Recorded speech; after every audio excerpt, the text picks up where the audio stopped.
Good morning, मैं Varun Singh. Class 8 के science का चैप्टर 15 का सम नेचुरल फिनोमिना 15th चैप्टर का चौथा लेक्चर लेने जा रहे हैं। तब तक आप इस वीडियो के अंत तक बने रहें। तो पिछले लेक्चर में हमने पढ़ा था कि हमारा अर्थ क्रस्ट जो है बहुत सारे प्लेट का बना हुआ है। ये इनर कोर, ये आउटर कोर, ये हुआ मेंटल, और इसके बाहरी जोन जो हो गया ये अर्थ क्रस्ट हो गया, अर्थ क्रस्ट। तो ये अर्थ क्रस्ट बहुत सारे प्लेट का बना होता है। और द प्लेट ऑफ अर्थ, जिस प्लेट में कॉन्टिनेंट लाई करते हैं उसको कॉन्टिनेंटियल प्लेट्स बोलते हैं, जिसमें ओशियन लाई करते हैं उसको ओशियानिक प्लेट बोलते हैं। तो इसमें हम पढ़े थे प्लेट्स जो होते हैं बहुत बड़े लार्ज फ्रैगमेंट्स होते हैं, और यहां से जो हीट निकलता है वो कोर से मेंटल की तरफ जाता है, जिससे कन्वेंशनल करंट, हम जानते हैं गर्म लिक्विड में हमने पढ़ा है क्या कि गर्म पानी ऊपर की ओर जाता है, तो उसी तरह से कन्वेंशनल करंट जो है ये ऐसे फ्लो करता है, इस तरह से कन्वेंशनल करंट। तो जिसके कारण क्या होता है कि अर्थ क्रस्ट में मूवमेंट लगातार जारी रहता है, और ये मूवमेंट के कारण कभी कभी सीवियर मूवमेंट जो है यही अर्थक्वेक को जन्म देती है। तो यहां पर अब हम पढ़ेंगे सेस्मिक जोन। सेस्मिक जोन क्या होते हैं? सेस्मिक जोन, सेस्मिक जोन क्या होते हैं? हम जानते हैं कि मूवमेंट ऑफ दिस प्लेट्स, ये प्लेट्स जो होते हैं बहुत बड़े बड़े होते हैं, तो movement of plate, movement of earth plate, earth plates, movement of earth plates causes earthquake, causes earthquake, मतलब अर्थ प्लेट्स के कारण ही earthquake, earthquake. Movement of earth plate causes earthquake. Plates boundary जो होते हैं, प्लेट का जो बाउंड्री होता है, जैसे ये बाउंड्री हो गया, प्लेट बाउंड्री, वीक जोन्स होते हैं। Plate boundary are weak zones, ये क्या होते हैं? वीक जोन्स होते हैं। प्लेट बाउंड्री जो होते हैं वे वीक जोन होते हैं, वीक जोन्स। और यहां पर where earthquake, plate boundaries are weak zones where earthquake is likely to take place, where earthquake is likely to take place, जहां अर्थक्वेक होने की संभावना होती है, likely to occurs. Seismic zone को हम लोग बोलते हैं फॉल्ट जोन भी बोलते हैं, ये fault zone. Seismic zone is also known as fault zone और weak zones. These are seismic zone, these are weak zones. Weak seismic zones are weak zones, weak zones of earth crust, of earth crust. Seismic zones are weak zones of earth crust and most prone to earthquake. Seismic zones जो होते हैं, ये plates वाले Jones जहां boundary रहती है इनकी, ये वीक जोन्स होते हैं, और जहां अर्थक्वेक जो होता है, major earthquake, most prone earthquake, मतलब कि these are the weak zones of the earth crust and most earthquake occurs, and here most earthquake occurs, यहां पर likely to occurs, most prone to earthquake, and here these are, you can write, these are most prone to earthquake, ये earthquake के लिए बहुत ज्यादा prone होते हैं। These are most prone. हमारे इंडिया में, in India most threatened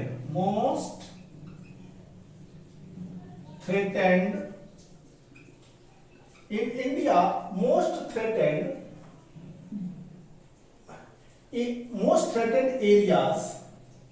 areas for earthquake,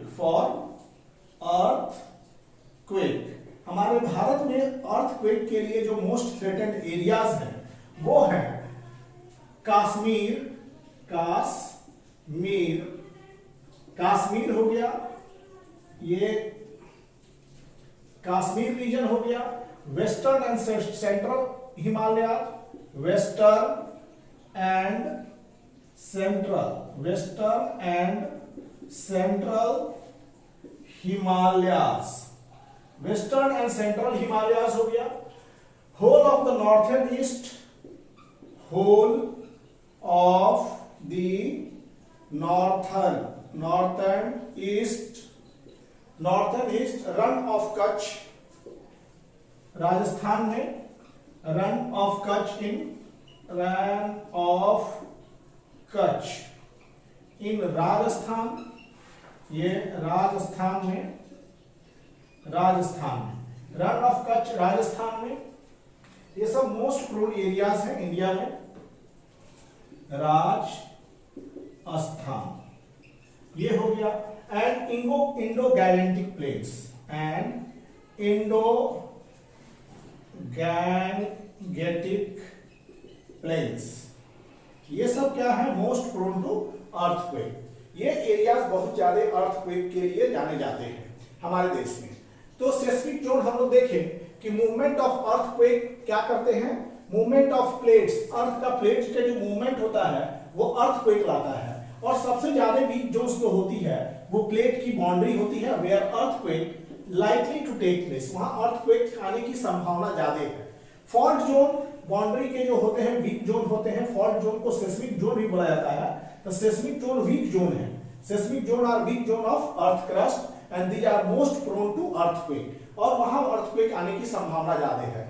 हमारे देश में in India most threatened areas of earthquake ये हुआ Kashmir, western central Himalaya, whole of northern east, Rann of Kutch in Rajasthan, Indo Gangetic place जो है ये भी ज्यादा इस चीज के लिए जाने जाते हैं।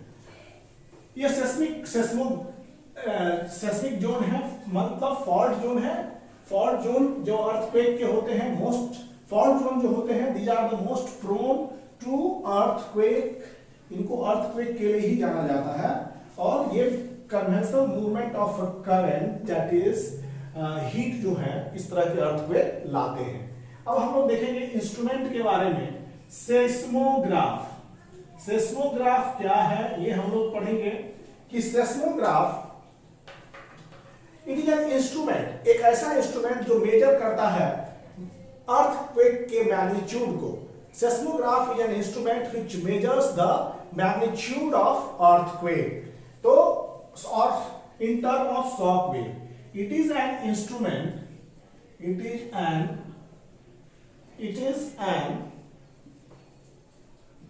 instrument,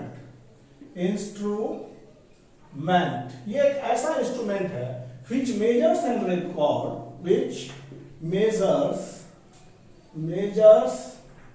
and record the magnitude of an earthquake, the magnitude of an earthquake, ये अर्थक्वेक के मैग्नीट्यूड को मेजर करता है। Seismograph is also called seismometer. Seismograph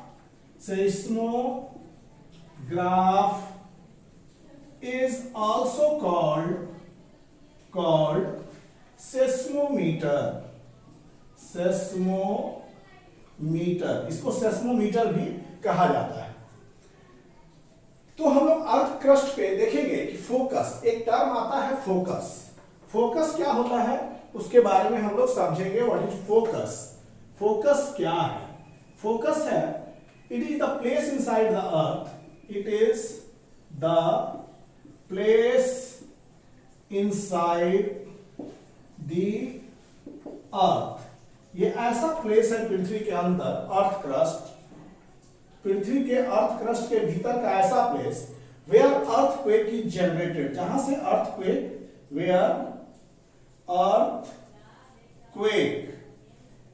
earthquake is generated, जहां से अर्थक्वेक जनरेटेड होता है उसको फोकस कहते हैं। फोकस के बाद एक टर्म आता है ईपी सेंटर। ईपी सेंटर क्या है कि it is the point on earth surface, it is the focus के जस्ट ऊपर, it is the point on earth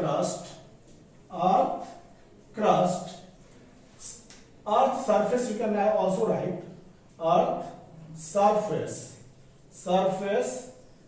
above the focus के जस्ट डायरेक्टली ऊपर, सरफेस डायरेक्टली above फोकस। जैसे कि मान लीजिए कोई पॉइंट है, ये फोकस है, तो फोकस के जस्ट ऊपर का सरफेस को ईपी सेंटर बोलते हैं।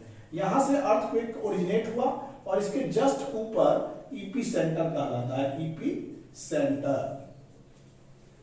तो फोकस के ऊपर, ये फोकस हो गया, तो ये हो गया उसके ऊपर का सरफेस ईपी सेंटर कहलाता है।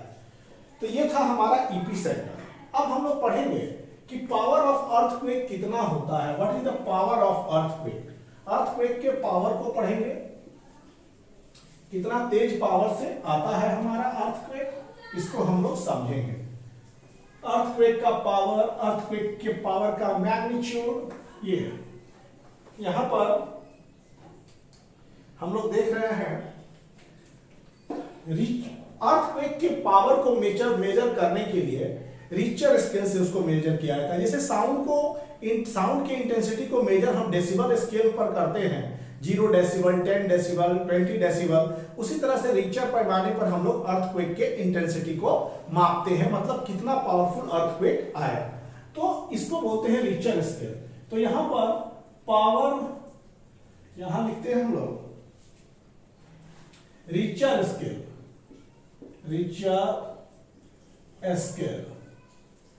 ये क्या है, इसके बारे में the power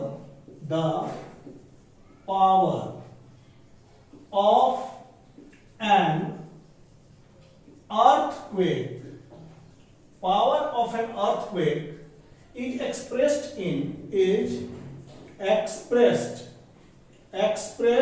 in term of magnitude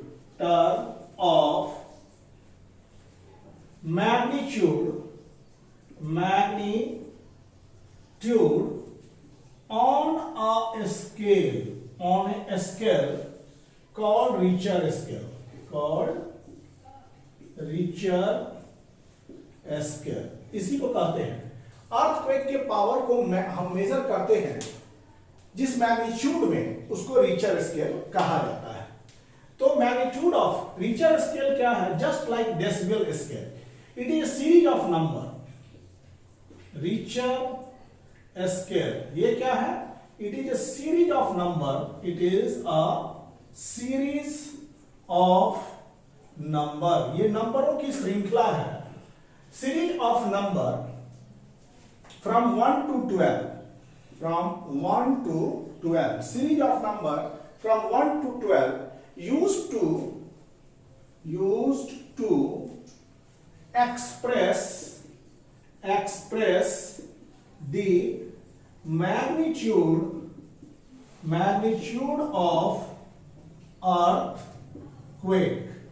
ये एक नंबरों की श्रृंखला है, कहां से कहां तक, 1 से 12 तक, और जिसमें मैग्नीट्यूड ऑफ अर्थक्वेक को बताया जाता है। 1 मतलब कम, 2 मतलब ज्यादा, और मतलब ज्यादा, जितना ज्यादा नंबर बढ़ेगा इसका अर्थ है कि उतना ही पावर का आपका अर्थक्वेक आया था। रिचर स्केल की खास बात यह है कि रिचर स्केल, नोट रखिएगा, note point, richer scale is not linear scale, इसका ग्राफ कभी लीनियर नहीं आता है। Richer scale is not linear scale, linear scale अगर आता है इसका ग्राफ तो कुछ पता हद तक पता चल जाता। तो मैग्नीट्यूड ऑफ रिचर स्केल अगर हम बात करें कि मैग्नीट्यूड, रिचर स्केल के मैग्नीट्यूड की, तो अगर magnitude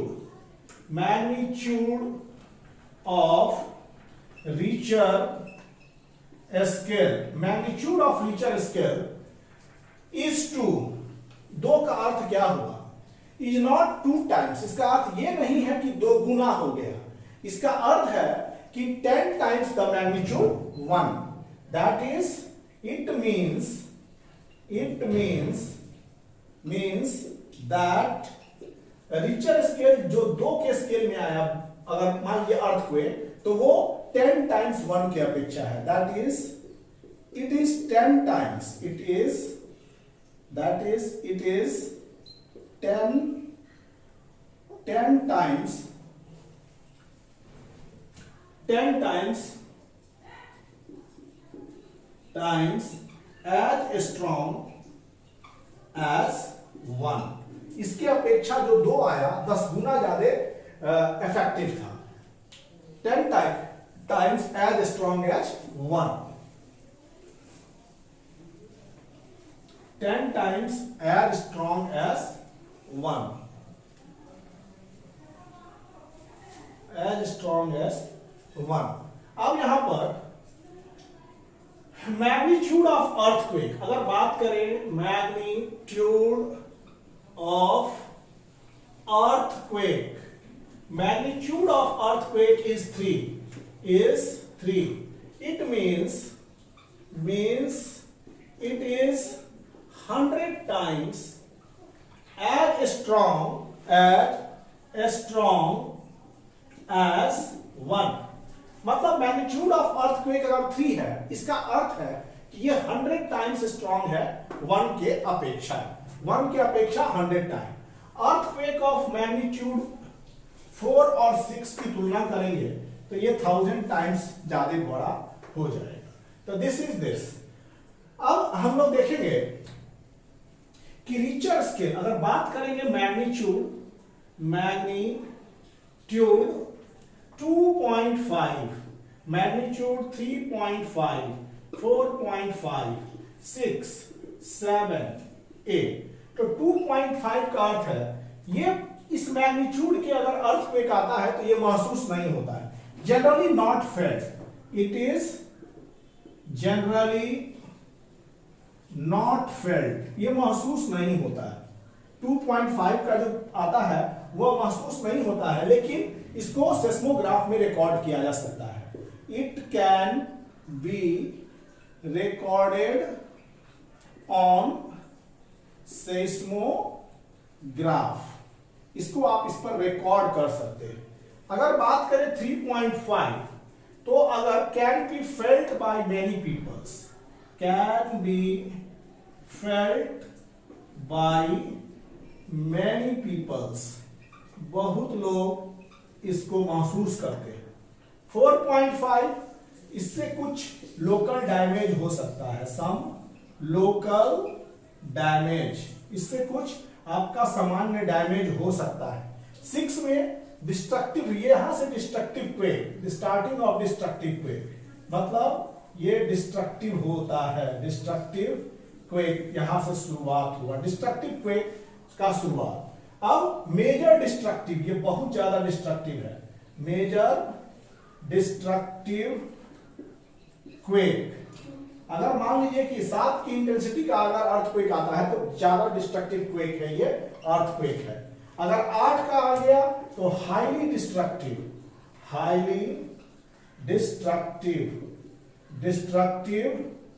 quake, highly destructive quake.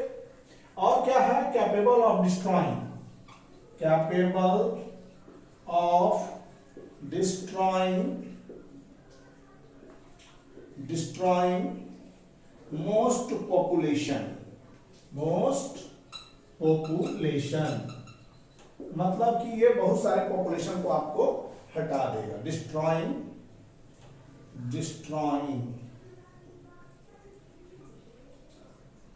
ये हो गया। तो अलग अलग इंटेंसिटी के मैग्नीट्यूड को ये मेजर किया गया है रिचर स्केल पर, रिचर स्केल इतना, रिचर स्केल इतना, रिचर स्केल इतना, इतना, इतना। तो इसमें क्या है कि कौन सा मैग्नीट्यूड नहीं फेल्ट हो सकता है, 2.5 और 2.5 से कम वाला आपको फेल्ट नहीं होगा। ये फेल्ट होगा, यहां से कुछ लोकल डैमेज हो सकते हैं, ये थोड़ा डिस्ट्रक्टिव है, ये उससे ज्यादा, सबसे ज्यादा 1। उसी तरह से जितना रिचर स्केल पर मैग्नीट्यूड बढ़ता जाएगा उतना ही ज्यादा इंटेंसिटी, उतना ही ज्यादा जो है डिस्ट्रक्टिव होगा। ये quake will be more destructive. अब स्टूडेंट्स हम लोग चलेंगे कि प्रोटेक्शन अगेंस्ट अर्थक्वेक, हम लोग अपने आप को कैसे अर्थक्वेक से बचा सकते हैं।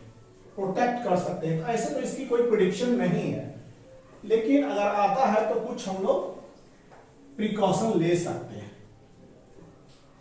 पहला प्रोटेक्शन अगेंस्ट अर्थक्वेक से क्या प्रोटेक्शन हम लोग लेंगे? तो earthquake are caused by movement of plate. सब कोई जानते हैं अर्थक्वेक कैसे बनते हैं। अर्थक्वेक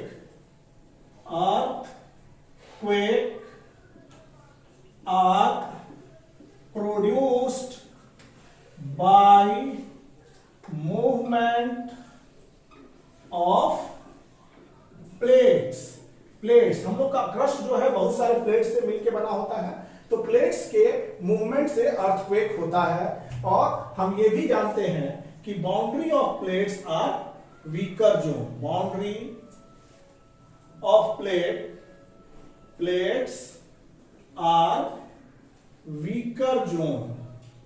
बाउंड्री ऑफ प्लेट क्या होते हैं? वीकर जोन होते हैं। Where earthquake most likely to occur?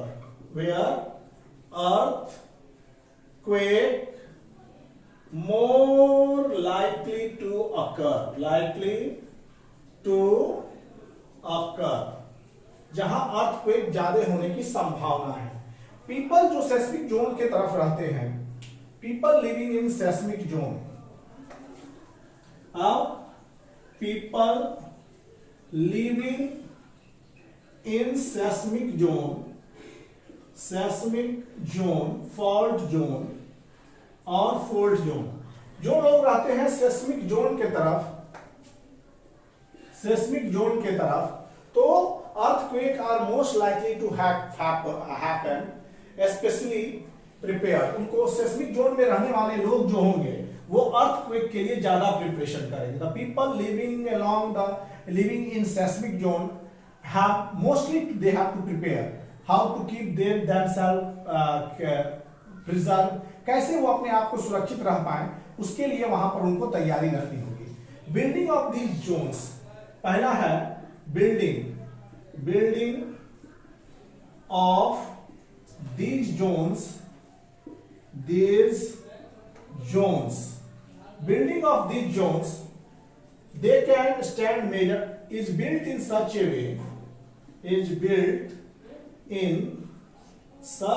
way that they may withstand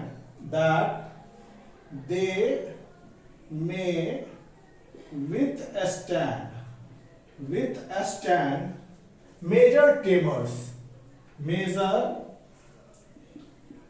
tremors, बहुत ज्यादा ट्रेमर्स से बचाते हैं। अब क्या होता है? So structures made to be wave free. Structure जो बनते हैं वे क्वेक फ्री होनी चाहिए। सो द स्ट्रक्चर में बी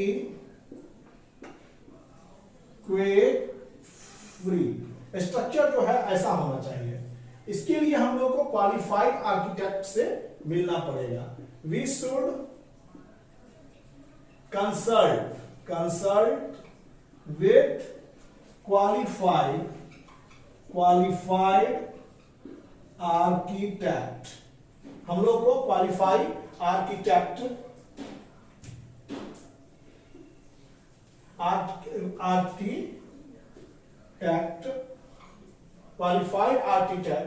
एंड स्ट्रक्चरल इंजीनियर से मिलना चाहिए। एंड स्ट्रक्चरल इंजीनियर्स, इनसे हमें कंसल्ट करना चाहिए। इनसे सम बिल्डिंग्स में catch fire due to earthquake. कभी कभी अर्थक्वेक आएगा तो फायर हो जाएगा।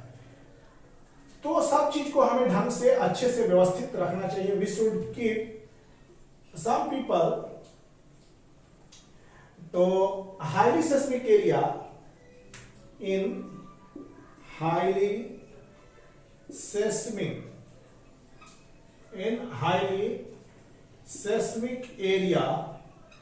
in highly seismic area the use of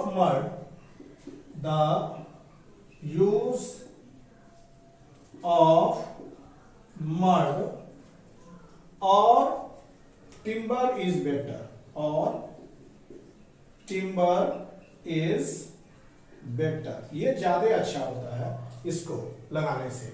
it is better in the cupboard और shelves, it is better if the cupboard or shelves, cupboard or shelves and shelves are fixed to walls, ये wall से fixed हो जाए, so that it may not fall easily, so that it may not fall easily, भारी भरकम चीज के नीचे नहीं रहना चाहिए, जैसे पंखा वगैरह हो गया, उसके नीचे भी नहीं रहना चाहिए। ठीक, इससे क्या होगा कि इससे आपका नुकसान होगा, लॉट ऑफ, बहुत ज्यादा नुकसान होने की संभावना होती है। तो सेस्मिक जोन में रहने वाले बिल्डिंग की डिजाइन के बारे में बात की गई है। तो सेस्मिक जोन में रहने वाले लोग ज्यादा पत्थर और भारी चीजों का मकान ना बनाए तो बेहतर होता है। इसमें क्या होता है कि building of this zones built in such a way that they can withstand tremors, tremors को सहने की क्षमता होनी चाहिए, और इसके लिए हमें क्वालिफाइड आर्किटेक्ट और स्ट्रक्चर इंजीनियर्स की सहायता लेनी चाहिए। जहां पर सेस्मिक एरियाज हैं, ज्यादा से ज्यादा लकड़ी और मट्टियों के मकान ज्यादा अच्छे हैं, और कभी भी आप भी जो भी शेल्फ वगैरह बनाए एकदम बढ़िया से फिक्स बनाना चाहिए ताकि कोई चीज फॉल नहीं हो पाए। अब हम लोग चलते हैं बच्चों कि अर्थक्वेक,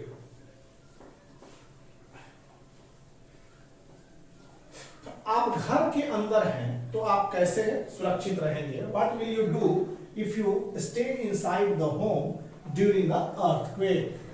अब यहां पर घर के अंदर रह के आप कैसे बच सकते हैं अर्थक्वेक से? तो ये चीज है, if in the events then an earthquake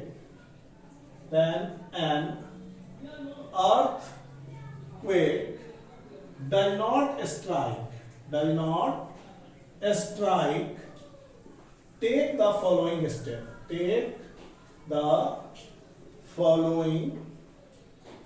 steps, इस स्टेप को आपको लेना चाहिए टू प्रोटेक्ट अपने को बचाने के लिए। If you are at homes, पहला if you are at home, जब आप घर के भीतर है तब क्या करना चाहिए? टेक शेल्टर अंडर टेबल, आपको टेबल के नीचे छुप के बैठ जाना चाहिए अगर आप घर के अंदर हैं तो। टेक शेल्टर अंडर टेबल, ये है शेल्टर के अंदर। Stay there till shaking stop, और तब तक टेबल के अंदर बैठे रहिए। Stay there till the shaking stop, जब तक कि हिलना बंद ना हो जाए तब तक जो है घर के अंदर जो है आप बैठे रहे टेबल के नीचे। दूसरा जो है stay away from tall and heavy object, ऐसे पंखा उनका के नीचे कभी खड़ा मत रहिए। Stay away from table, stay away from heavy tall object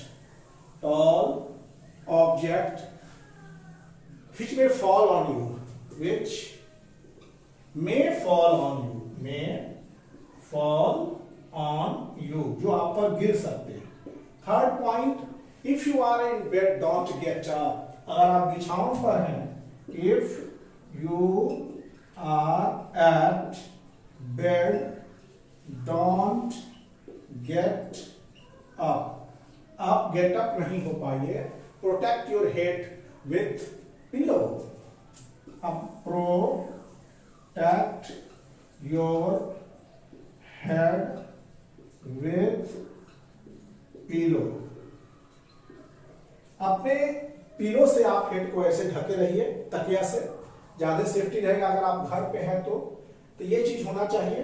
कभी भारी भरकम चीज के नीचे या भारी लंबे चीज के नीचे नहीं आए। तो ये जो था कैसे आप प्रोटेक्ट करेंगे उसके बारे में यहां बताया गया है। Take shelter under table and stay there till the shaking stops. Stay away from heavy and tall object. अगर आप बिछावन पर हैं तो बने रहिए बिछावन पर, उठने का कोशिश मत कीजिए, सर और मुंह को पिलो से ढक लीजिए।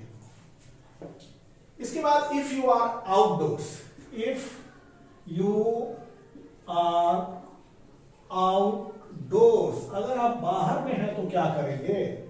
Find clear spot. इसमें क्या कीजिएगा? इसमें कीजिएगा find clear stop. First find clear spot. Clear spot की पता करें। Away from building, away from building, away from building, trees and overhead power lines. Building से दूर रहिए, ट्रीज से दूर रहिए एंड ओवरहेड पावर लाइन से दूर रहिए। झटका लगेगा पावर लाइन्स, ये सब जगहों से दूर रहना चाहिए आपको। Drop if you are at car bus, अगर आप, if you are in car and bus, don't come out, don't come out, बाहर आने की कोशिश नहीं कीजिए। ये लाइटनिंग और अर्थक्वेक दोनों के केस के लिए ये कॉमन है। अगर अर्थक्वेक भी आता है और लाइटनिंग भी होती है तो ये चीज एकदम फॉलो होना चाहिए। Ask your driver to drive slowly, drive slowly.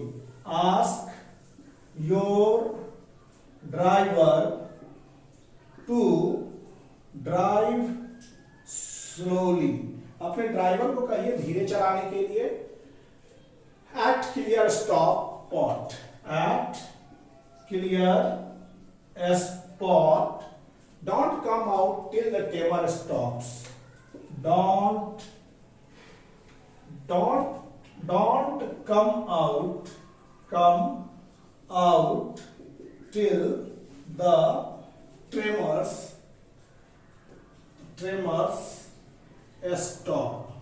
आप बाहर नहीं निकले जब तक कि भूकंप रुक ना जाए, तब तक आप बाहर नहीं निकलिए। तो दोनों इंडोर और आउटडोर दोनों बहुत इंपॉर्टेंट है। दोनों डोर्स में आप कैसे अपने आप को सेटिस्फाई रखेंगे यहां पर दिया गया है। इंडोर में है तो टेबल के नीचे एकदम चले जाइए ताकि इसको कुछ चीज गिरे तो आप पर ना आके टेबल पर असर करे। दूसरी चीज कि आप जब बेड पर हो घर के अंदर तो बेड पर बने रहें और पिलो को सर से ऐसे ढक लिया करें। हेवी और टॉल चीज के सामने कभी घर में भी खड़ा ना हो ताकि वो आप पर गिर सके। अगर आप आउटडोर में हैं तो आउटडोर में सबसे पहले क्लियर स्पॉट का पता कीजिए, अवे फ्रॉम बिल्डिंग, और ये बिल्डिंग से दूर होने चाहिए। ट्रीज, ओवरहेड पावर लाइंस, इन सबसे दूर होने चाहिए। वो स्पॉट होना चाहिए जहां ये और ये ना रहे। दूसरा चीज कि अगर आप कार या बस में हैं तो कभी ये चालाकी ना लगाएं कि कार और बस से बाहर निकल जाए। और ये आस्क योर ड्राइवर, अपने ड्राइवर से कहें कि वो गाड़ी को थोड़ा धीरे धीरे चलाए। Don't come out till the tremors stop, कभी आप बाहर आने की कोशिश नहीं करें जब तक कि इस तरह के झटके रुक नहीं जाते हैं।